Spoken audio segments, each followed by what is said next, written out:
everyone, my name is Ryan Cam, and welcome back to the 60s Project, where myself and Russell Howell will go through every movie from 1960. And man, Russell, what a sad, sad week. Hulk Hogan passes away, Ozzy Osbourne passes away, Malcolm Jamal Warner passes away, and I can count the number of Cosby Show episodes I've seen on one hand, but even I knew who he was.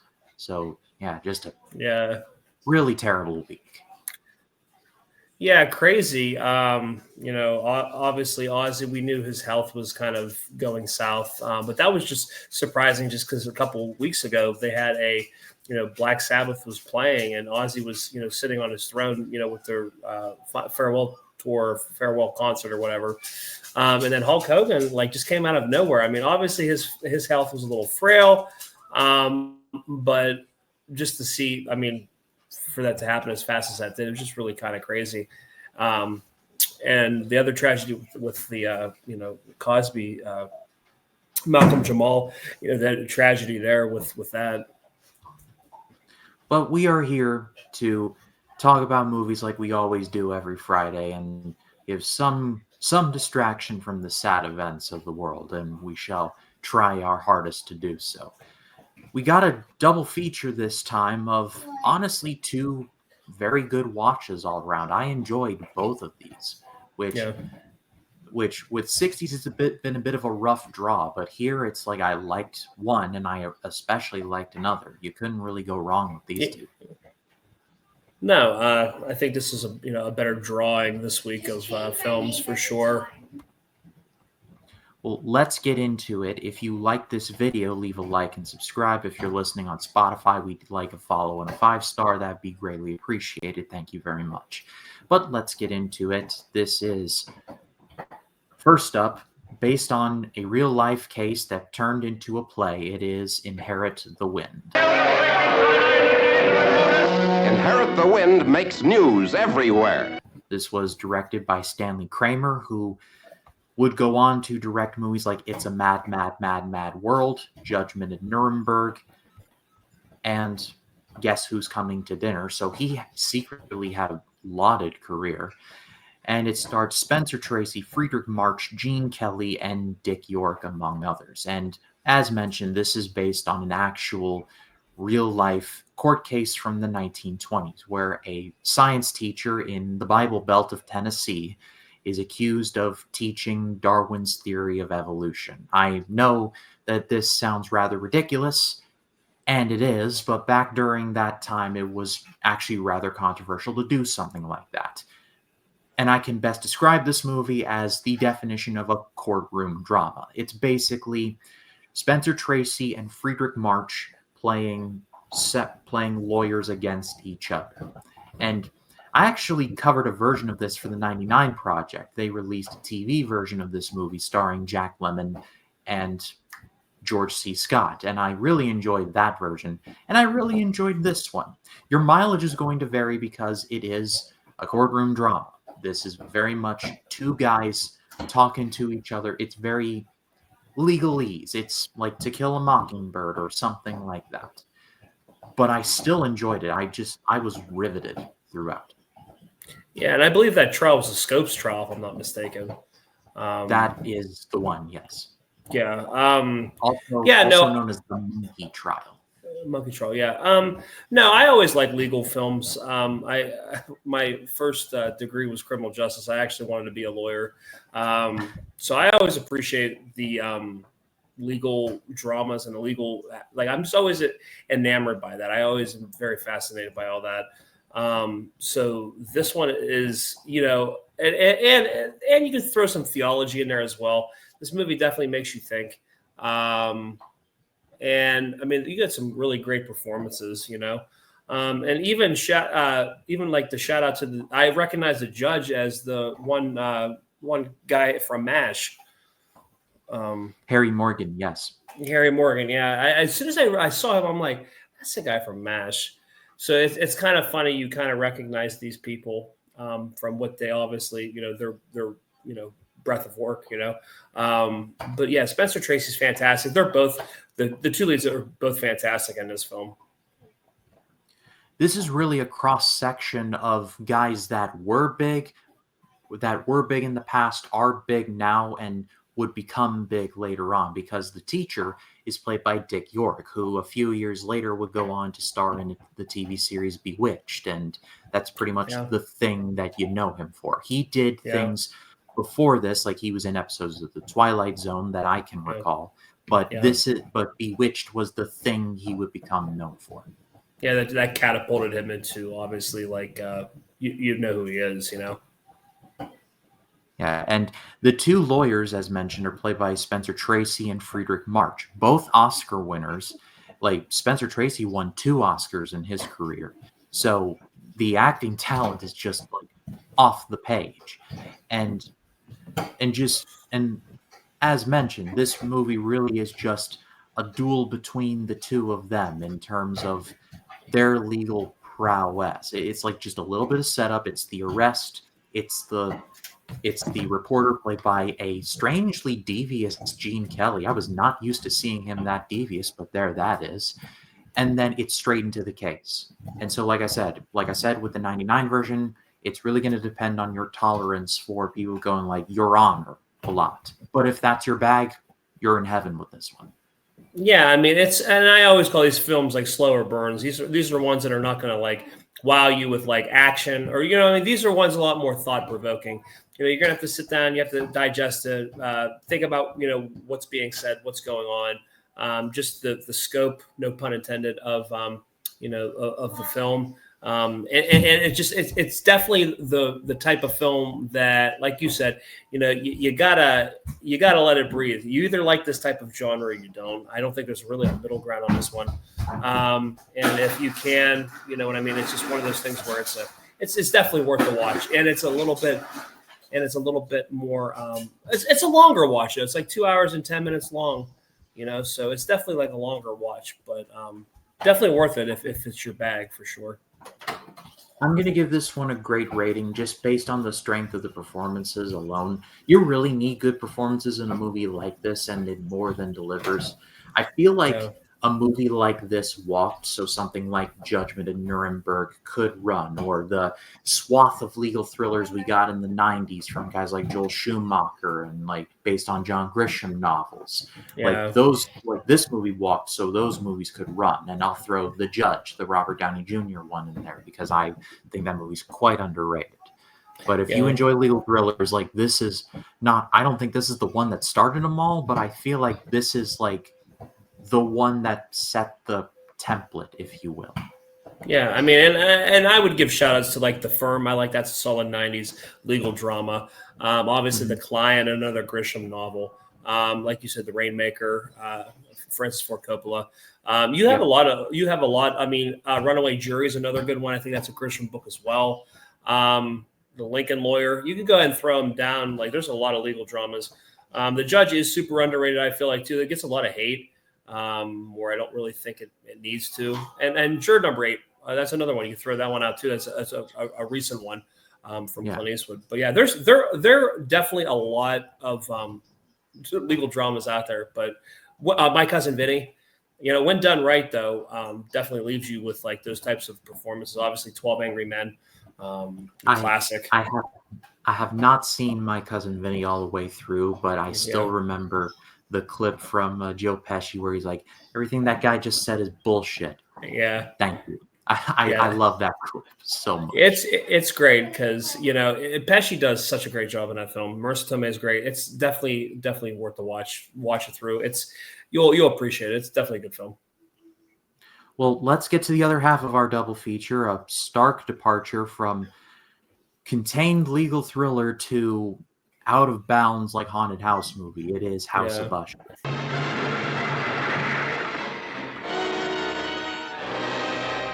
This was directed by Roger Corman, a legendary director, writer, producer, like from the late 50s to the early 2000s and into the 2010s. Roger Corman made films. Like, he helped produce, direct, write so many things. He gave guys like Jack Nicholson, Peter Fonda, like Vincent Price, a platform to do their thing. Like, Corman helped a lot of guys like Like, he launched Ron Howard, Francis Ford Coppola, financed Martin Scorsese's first film. I got a lot of respect for Roger Corman, and he directed quite a few movies in the 60s through his relationship with American International Pictures.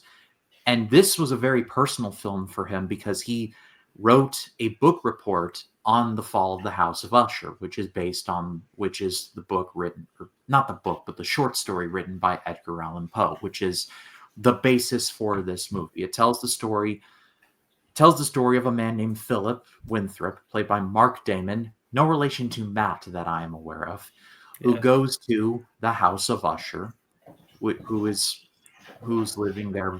Roderick Usher, played by Vincent Price, and Madeline Usher, played by Myrna Fah. And let's just say the House of Usher is not haunted in the traditional sense, but it's haunted in other ways. And this was the start of a long and lengthy series that throughout the early 60s that Corman was doing, where he was adapting Poe short stories, no matter how loose they were, and turning them all into not a universe, but they were all connected by the fact that this is loosely based on Edgar Allan Poe's work. From here to 64 or 5, he made like 5 or 6 films based on Poe's work, starting with this and ending with The Tombs of Ligeia. Yeah, I mean, definitely. I mean, and definitely one of those, authors that have such a diverse work, and still celebrated. You know what I mean? Gothic writers. This one, was one of the ones. It almost had a vibe of like a made-for-TV horror movie. It was like kind of like not like, it wasn't over the top like how gory or like how graphic sometimes. There's obviously it's 1960 Psycho, you know what I mean, for instance. This one just was kind of like it was interesting enough, it was intriguing enough, and I think the 80-minute runtime really just was a perfect runtime. It was easy to digest. I thought Vincent Price was fantastic as Roderick. Just the voice, the iconic voice, really is tailor-made for that genre. Obviously, I always go back and think of the Thriller music video. I think of his voiceover in the Thriller. He just has that iconic Halloween fall time voice. And anything he does is really just, it's just really a work of art. You know what I mean? There's a better than decent chance people just know Vincent Price for the Thriller music video, which, I mean, that is a work of art in and of its own.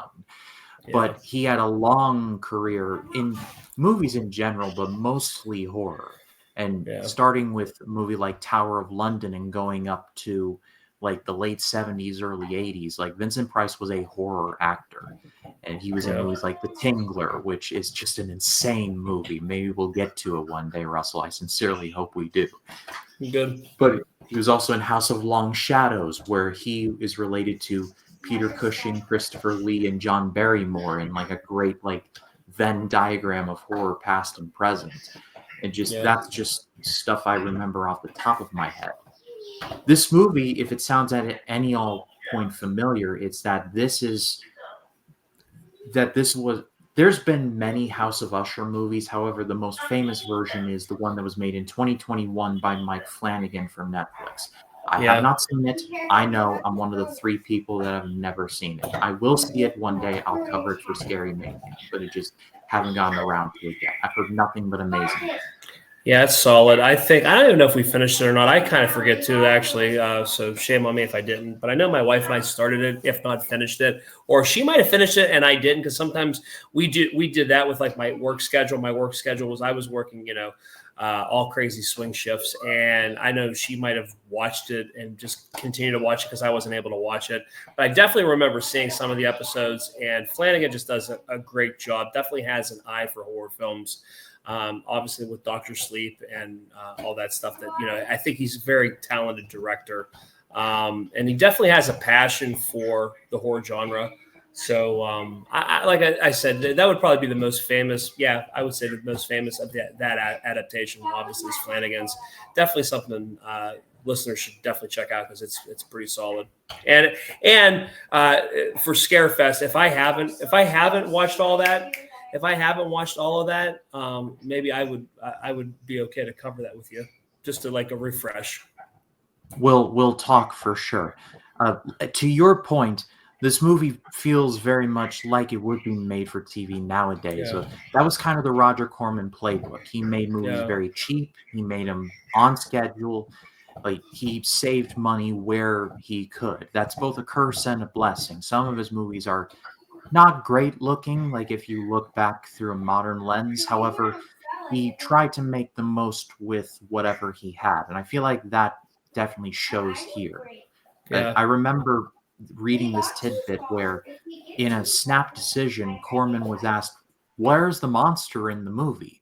He said, "The house is the monster." He said later, "Is like I was just like talking out of my ass, like I meant nothing by it, but it it it gave the movie the green light." So Yeah. there is no straight like there's no like monster in the basement. There's nothing jumping out at you going boo. This is very much a psychological horror, like to its logical extent. So again, mileage will vary on that. Yeah, but like I think the 80-minute runtime obviously is just a pro for a lot of the listeners. I think that's easy to digest, and the fact that it's so short, and that it's straight to the point. You know what I mean? I don't think it really pulls money punches. I think it's easy to understand, easy to follow. The ending, I kind of like. I kind of wish it was a little. You kind of knew how it was going to end, and obviously tragedy. But like it was one of those things where you kind of hoped it ended a little differently. But obviously, anything with Poe is very dreary. Goth. So it kind of makes sense. It ends the way it does. But yeah, it's like I said, it's a pretty solid film. Yeah. This one's getting a great rating from me. I have a lot of respect for this movie. It's got great atmosphere. The smoky field in the beginning to the fire at the end, which admittedly is just not great looking, but the story behind it, where Corman paid a guy that was going to demolish this barn he paid him like $200 to burn the barn. I thought that was a great little tidbit there. So Yeah. It's not the scariest movie ever made, but I love the atmosphere Vincent Price delivers predictably. And it's not like scary in the traditional sense in that there's a monster, but it screws with your head. I liked that, and I like the spirit of that.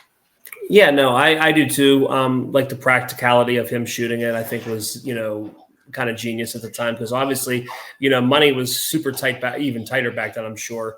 So you had to do a lot of practical effects to do that stuff. So obviously when we watch it with a lens now, 65 years later, you sit there and like, oh yeah, it does look a little cheesy, but you understand why, you see where things have come.